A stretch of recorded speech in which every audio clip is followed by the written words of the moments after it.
Hello and welcome back to my channel. Today I'm going to be redesigning the Ruined King from League of Legends. I decided to do this because on Viego's release, he, for me, even though I liked his design, I don't think it matched fully with other characters that are from the same region as him that got corrupted by the mist. For example, Hecarim and Kalista. These two champs, for me, feel completely different to Viego himself.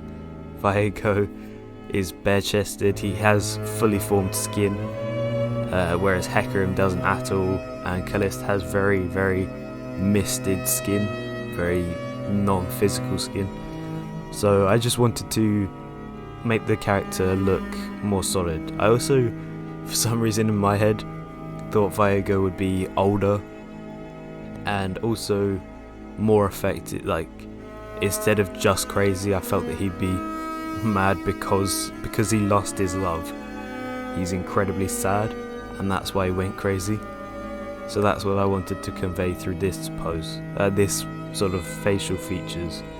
And I felt that the pose that Viego in the splash art was already in conveyed this very well.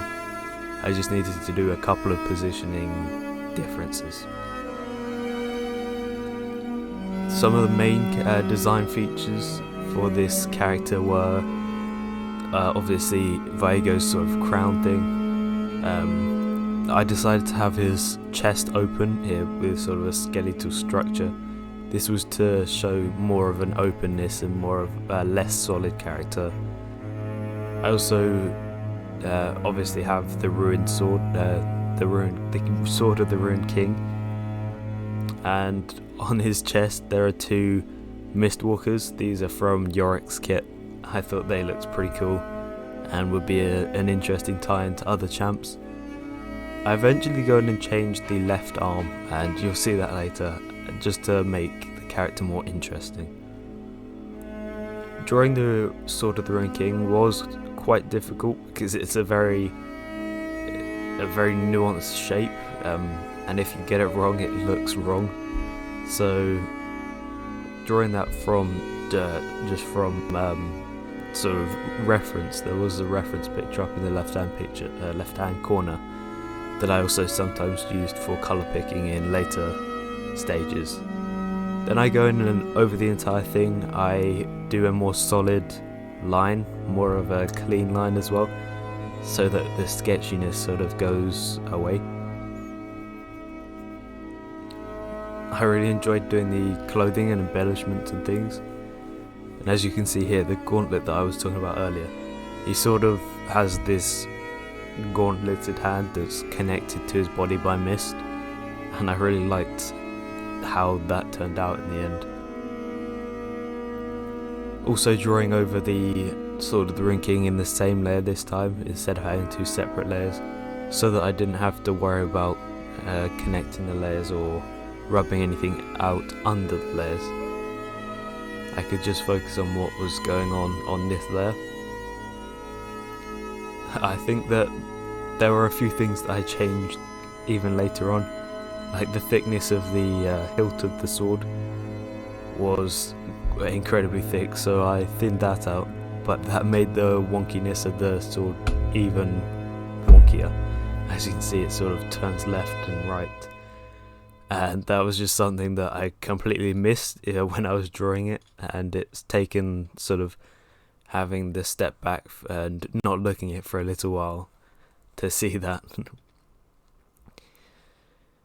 Then I continue going from the top to the bottom of the character, from the face outwards. That's how I generally do things.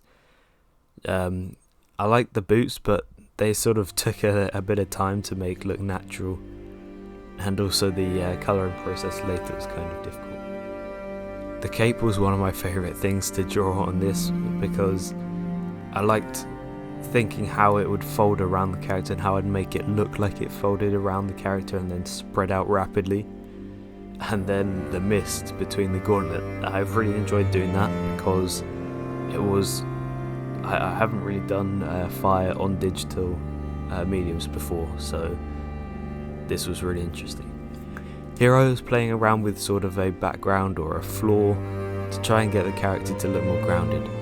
After playing around with horizontal bars and stripes and things like that, I decided that a circle with things in front and things behind would make the character look more grounded instead of floating. Tell me in the comments what you think about my background and this sort of style.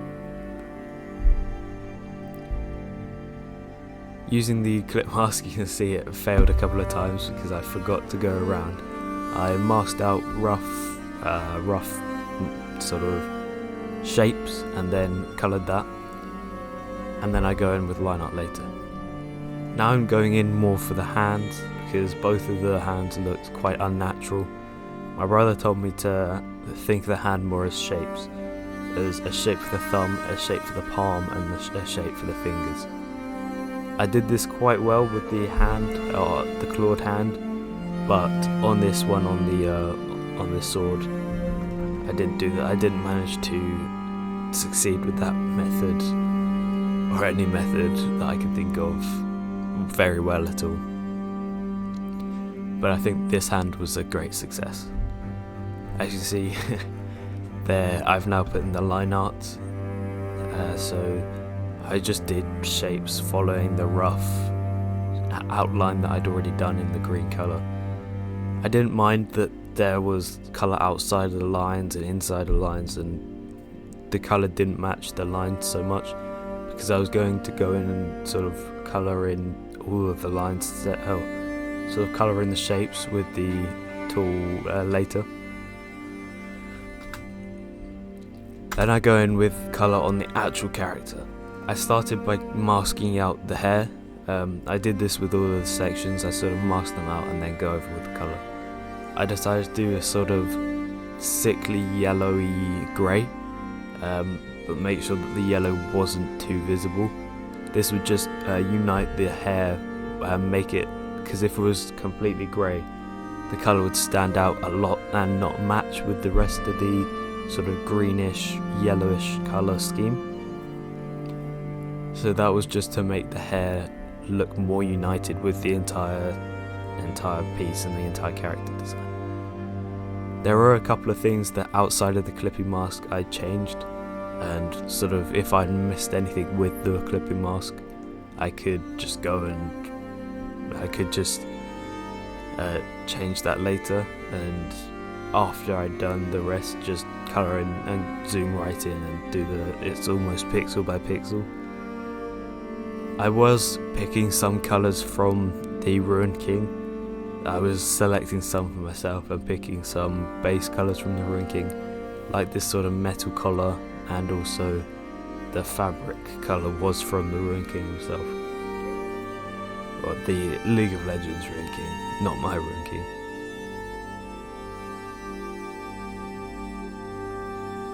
To try and create some texture on these sections, I tried to create almost ridges, using the light and the dark to make this look like there were ridges. I think I did this successfully with the one on the left, but with the one on the right I just for some reason couldn't do it, so I decided to scrap that idea and just try and make it less obvious and more just almost striped. And I think this worked well. I would have rathered have the ridges, but you don't, if you didn't watch this, you wouldn't know that that was a thing, so it doesn't take away not having them. Then using a sort of dark green colour, I was doing the sort of the shoulder pads, and then I went in with the cloak. The cloak was really fun to do because I could just mask out the entire section, and then with sort of a large brush strokes I could just go round and then add darker tones and add lighter tones and just build up this sort of not fully solid fabric pattern sort of in colour and things like that, and it just made this made the character having that in colour look more solid. I then went in with the solid as a character concept, not solid as like not look solid. I went in then and going on the sort of trousers and the glove, and I made sure that these things looked didn't look like a flat colour. I had to add in some sort of texture or variety to the hue and to the sort of saturations. I was using this triangle to edit the saturation and the hue and also the value. Colouring the boots was quite difficult because I didn't want them to just become a black mess, and that was very difficult. I had to sort of colour it all in black and then think about where the highlights would go, and then take that all out and do it again, making sure that the highlights were in there. And yeah, this was one of the most difficult parts to paint, the boots, which is kind of odd, but yeah. And then with some of the highlights and lighter tones where the light would be, I managed to rather successfully do the boots. Then I finished off some of the other embellishments and sections that I missed, and then I went in and did the bones in a sort of sickly green grey bone-like colour.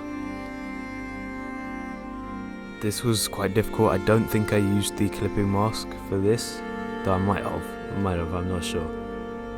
I just had to go in, and it was quite difficult to get a dark and a light tone in the same small area. And then I went in and did a belt for some reason. He didn't really need a belt, but I liked doing it. And I tried to make sure the grey dip wasn't too saturated so that it wouldn't wouldn't draw your eye too much.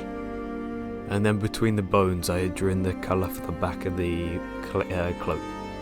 This was going to be the same at the bottom where the back was more obvious, and I just had to make sure it wasn't just dark and there was still some light in it, because light would be going through it and hitting it. It just needed to be a different look to the outside. Then with the face, I decided to get quite a vibrant colour, but use it as less saturated as possible. And then I went in with the eyes and then lightly did almost a tear-like pattern over the eyes to convey sadness because he's crying.